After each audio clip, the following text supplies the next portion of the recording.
Unidad 4, formulación de proyectos socioeconómicos. Formulación y evaluación de proyectos socioeconómicos.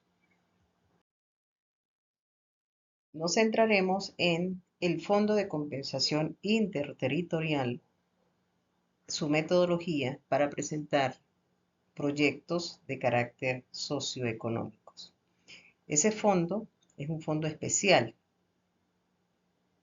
Es el principal mecanismo que tiene el Estado de financiamiento de inversión pública a nivel subnacional, estados y municipios, inclusive algunas unidades que dependen del Estado y municipio. Y este fondo de compensación interterritorial depende del Consejo Federal de Gobierno, tiene su ley. Su finalidad principal es promover el desarrollo equilibrado de las regiones, reducir las disparidades interterritoriales y financiar proyectos de gran impacto socioeconómico y de infraestructura.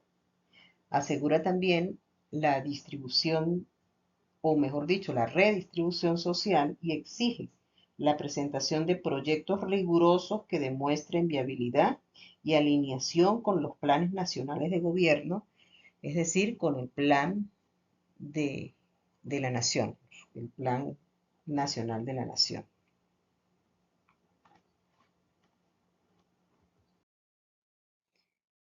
El enfoque de la metodología del Fondo de Compensación Interterritorial debe haber un enfoque de problema.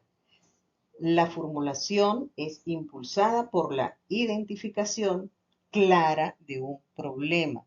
¿Cuáles son sus causas? ¿Cuáles son sus efectos? ¿Cuál es la diferencia entre la norma y la realidad? Y el proyecto es la solución. La alineación estratégica. El proyecto debe justificar su contribución a la ley del plan de la patria, demostrando su pertinencia, así como debe justificar la contribución a la ley del plan de la patria, también debe justificar la contribución a los planes de desarrollo estatal o municipal. Y la viabilidad integral requerida se debe demostrar la factibilidad en todas sus dimensiones para justificar la asignación de recursos públicos. Esto es técnica, económica, financiera, social, ambiental, eh, entre otras. Generalmente los proyectos tienen 7 factibilidades.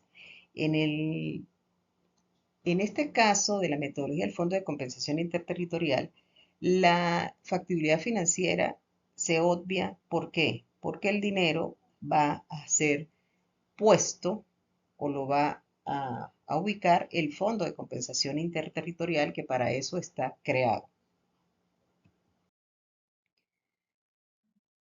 Cuando hablamos de factibilidad social, que es el eje de inversión del Fondo de Compensación Interterritorial, se refiere a la sostenibilidad, aceptación, participación y mejora cualitativa que tendrá el proyecto en la comunidad y su entorno, más allá de que los indicadores monetarios o indicadores económicos reflejen.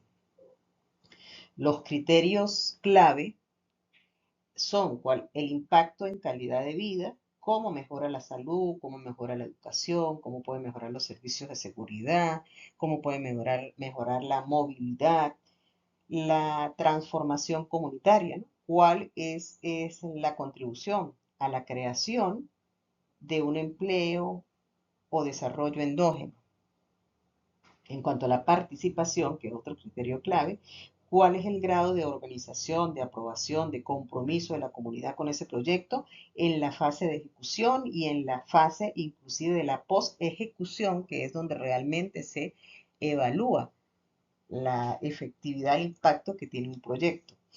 Por supuesto, prioriza los beneficios colectivos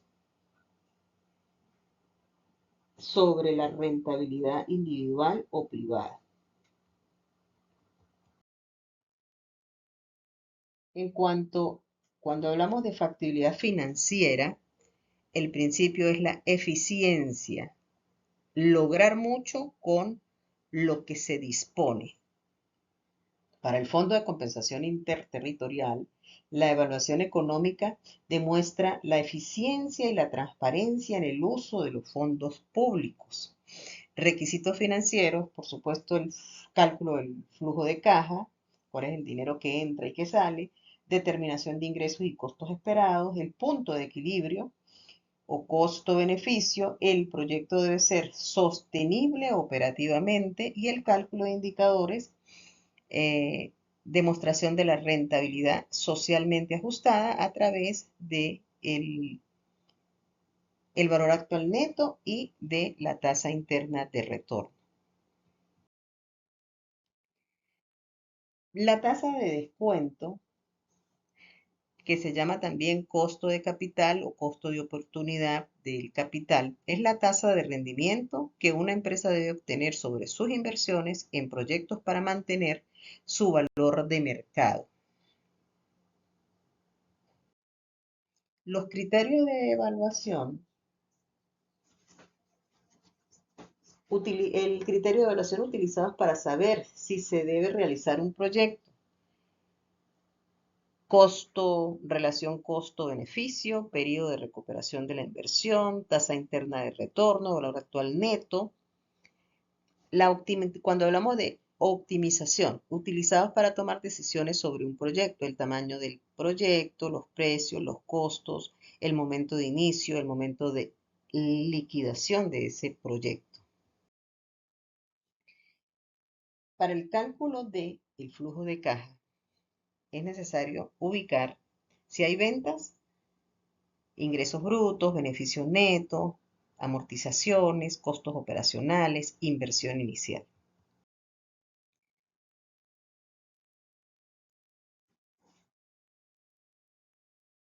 La inversión inicial es la salida inicial requerida, tomando en cuenta el costo por instalación del nuevo activo, los ingresos después de impuestos obtenidos. ¿Obtenidos por qué? Obtenidos por la venta en el caso de que se pueda vender activo viejo. Cualquier gasto preoperativo o cualquier cambio de capital en el trabajo. El capital de trabajo parte de la inversión inicial destinada a cubrir los requerimientos mínimos de activo circulante, es decir, el dinero indispensable para que el proyecto inicie y continúe hasta que se generen sus propios ingresos. Generalmente el capital de trabajo, cuando se está haciendo el cálculo, se somete rigurosamente a que ese capital de trabajo debe cubrir todos los gastos de los primeros 3 meses, porque generalmente en los primeros 3 meses un proyecto de inversión privado no tiene ganancia. Hay que tener en cuenta que estamos conversando sobre inversiones de proyectos socioeconómicos que van a ser presentados bajo la metodología del Fondo de Compensación Interterritorial, y en este caso particular, pues no se centra en lo que es la rentabilidad económica, sino en la rentabilidad social. Sin embargo, pues hablo de esto de manera general para no olvidar que el manejo de los proyectos, pues es privado y público. Es muy similar, solo que en el privado la rentabilidad número uno es la rentabilidad económica y en el socioeconómico público la rentabilidad número uno es la rentabilidad social, es decir, el beneficio que se le va a otorgar a la comunidad. Ese cálculo de flujo monetario tiene que ver con la amortización, reconstruir progresivamente el capital empleado en la adquisición de los medios de producción, bienes, inmuebles de un proyecto productivo, acción de pagar el total o parte de una deuda, conseguir el rendimiento o provecho de un bien, de un inmueble. Los ingresos brutos son los recursos obtenidos por la enajenación del producto o servicio que se presta, propio de la actividad de la entidad objeto de estudio. Si las deducciones por devoluciones, bonificaciones, eh, son sumadas, pues eso hay que restárselas porque ahí no entra eso. Y en general todos los conceptos que disminuyen el ingreso. Los ingresos y ventas. Si hay ventas, pues hay ingresos, incluir aquellos vinculados con la actividad que no sea del negocio y que se pueda generar gracias a la inversión realizada por él. El beneficio después de restar todas las amortizaciones y los impuestos.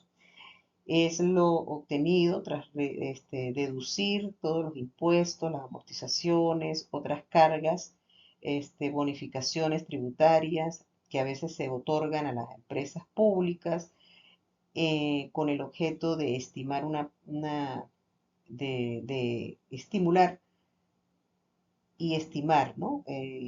Ese beneficio que va a obtener la comunidad.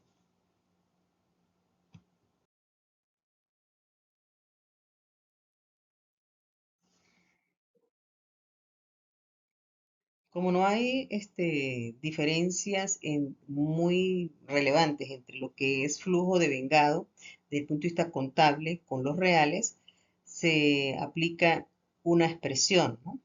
Que dice flujo neto es igual a los ingresos menos los gastos fijos, menos la depreciación, multiplicado por uno menos la tasa de interés, más los gastos financieros, más la depreciación.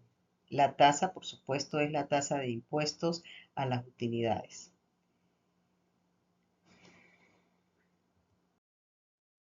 Aquí se ve el diagrama de flujo. N, que es el tiempo, es a 3 años, aquí en el ejemplo. Los ingresos, la inversión inicial desde 120.000 bolívares. Los ingresos, fíjese que hay en el primer año 10.000, en el segundo 40, en el tercero 30, todo eso. Y los rojos son los gastos. Bueno, la diferencia entre esos va a ser el flujo monetario. El flujo de caja se presenta como un estado financiero integrado por todas las entradas y por todas las salidas de efectivo en un periodo determinado. También se le conoce, por supuesto, como presupuesto de caja o flujo de efectivo. Esos son muchos nombres que se le dan: flujo de caja, flujo de efectivo, presupuesto de caja, presupuesto monetario, flujo monetario. Es un análisis financiero que muestra el flujo de efectivo, razón por la que sirve para conocer la capacidad de pago de la empresa y durante su elaboración permite detectar el número de años en los cuales las empresas deben recurrir a préstamos ordinarios si son necesarios esos préstamos ordinarios. Aquí hay un ejemplo de presupuesto. Están las partidas, está tipificado para 3 meses. Yo les decía que generalmente ese presupuesto de flujo de efectivo debe cubrir el capital de trabajo de esos 3 meses.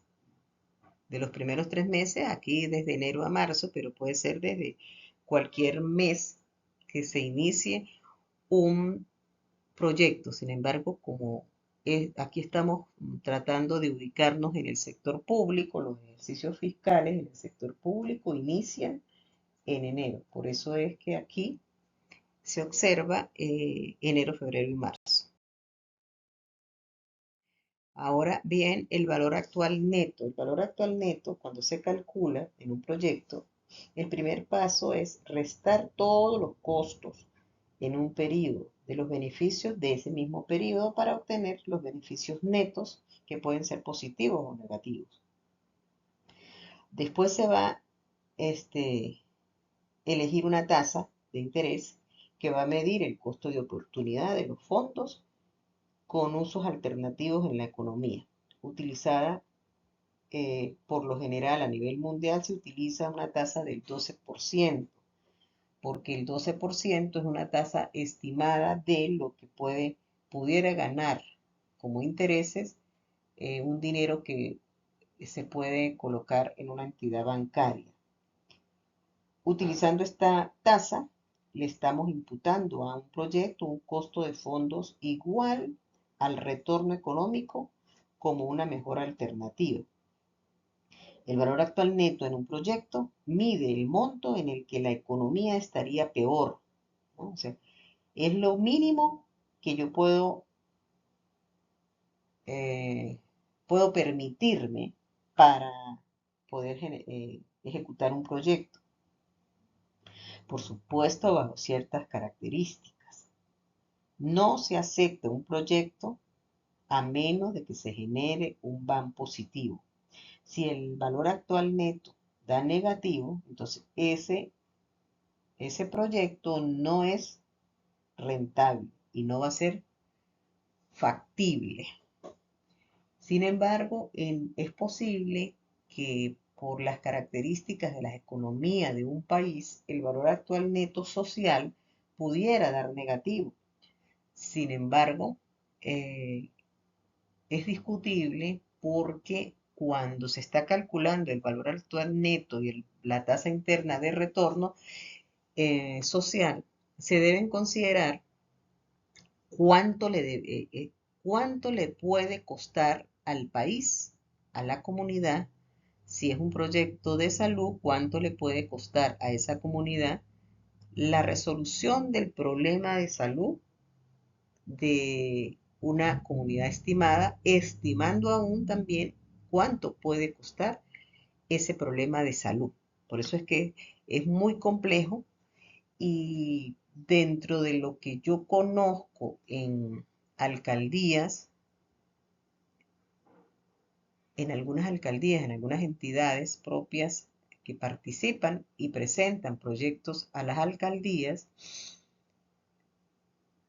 esta estimación de valor actual neto social y tasa interna de retorno social, por lo general, no está calculada, no es calculada.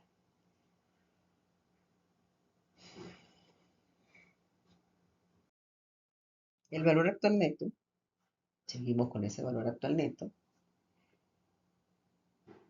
considera de la máxima explícita el valor del dinero en el tiempo. Por supuesto, tiene que descontar todos los flujos de efectivo a una tasa específica, que es la tasa de descuento que yo les digo que a nivel mundial se utiliza mucho el 12%. El criterio de decisión, y esto es criterios de gestión de evaluación. Si el valor actual neto da mayor que cero, acepte el proyecto. Si da menor que cero, rechace el proyecto. Y si da igual a cero, usted puede decidir lo acepta o no lo acepta porque es indiferente. Es decir, no da una información importante. En cuanto a la tasa interna de retorno,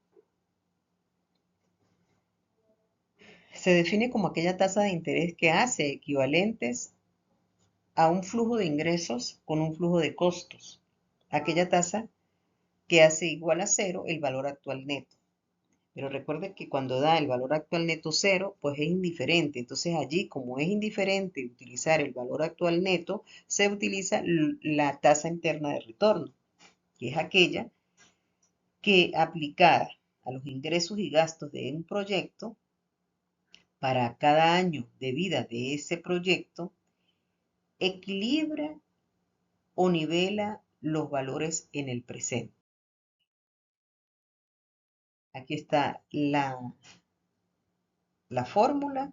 Sin embargo, aplicar la fórmula pueden ser varios años, a veces es muy fastidiosa. De todas maneras, se puede sacar manual, pero en Excel existen unas fórmulas matemáticas y ahí existen fórmulas financieras. Simplemente usted se ubica en la fórmula de valor actual neto o de valor de tasa interna de retorno. Allí le va a pedir la tasa de interés, le va a pedir, o la tasa de descuento, la tasa de interés le va a pedir cuál es el capital inicial, le va a pedir cuántos periodos cuánto tiempo, cuántos años, cuántos meses el periodo de tiempo y allí pues le sale el cálculo a través de utilizando una tabla.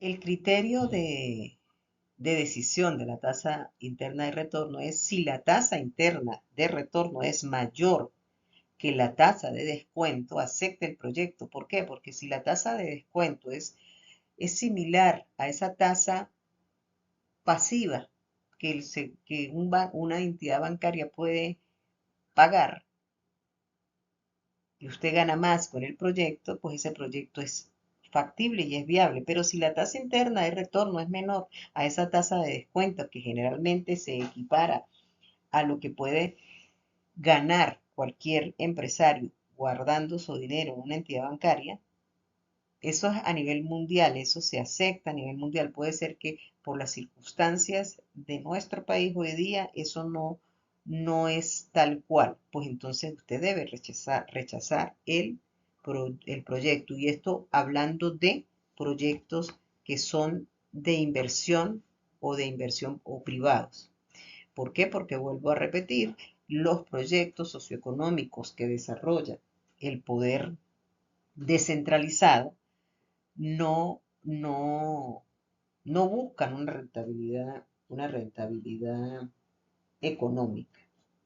Recuerden que cuando yo hablo de poder descentralizado, la diferencia entre el poder centralizado y descentralizado es que cuando hablamos de poder centralizado, esa autoridad y la toma de decisiones lo hace el gobierno central y su alta dirección, mientras que cuando hablamos de poder descentralizado, que es el caso de, de gobiernos locales, municipales o algunas entidades que tienen que ver o son parte de ese gobierno estatal y municipal, distribuye la autoridad y las responsabilidades a esos gobiernos, a esos niveles inferiores. Tan es así que inclusive las decisiones pueden fluir las puede tomar la misma comunidad, porque es el nivel que está más cerca de esa comunidad, mientras que en el gobierno o poder centralizado, las decisiones fluyen arriba, desde arriba hacia abajo. Bien.